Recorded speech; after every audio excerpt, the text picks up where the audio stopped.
À Cali, troisième ville de Colombie, ses sympathisants sont venus nombreux pour assister à l'un des derniers meetings de campagne d'Iván Cepeda. Le candidat à la présidentielle se présente comme l'héritier de Gustavo Petro, premier président de gauche du pays.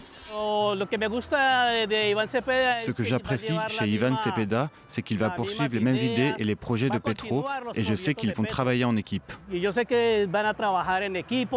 Sénateur et philosophe, Iván Cepeda a fait de la défense des victimes du conflit armé le cœur de son engagement.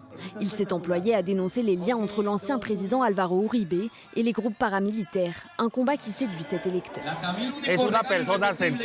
C'est une personne concentrée, très calme et studieuse. Personne ne peut remettre en question la réputation de Cepeda. C'est un homme parfaitement calme et intègre, sans aucun problème. Cepeda a mené campagne entouré de ses nombreux gardes du corps.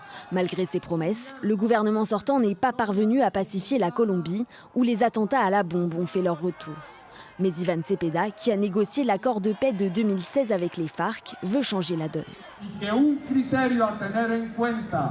Un critère à prendre en compte lors du lancement, de la poursuite ou de la reprise des dialogues de paix sera de faire cesser tous les actes criminels commis contre les leaders sociaux dans les territoires concernés.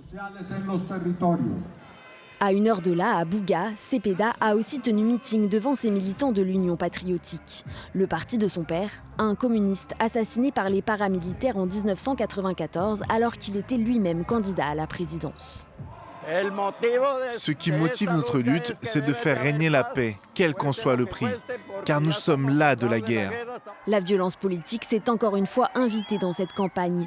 Iván Cepeda, tout comme son adversaire d'extrême droite Della Espriella, se sont déplacés sous étroite protection policière en raison de menaces de mort.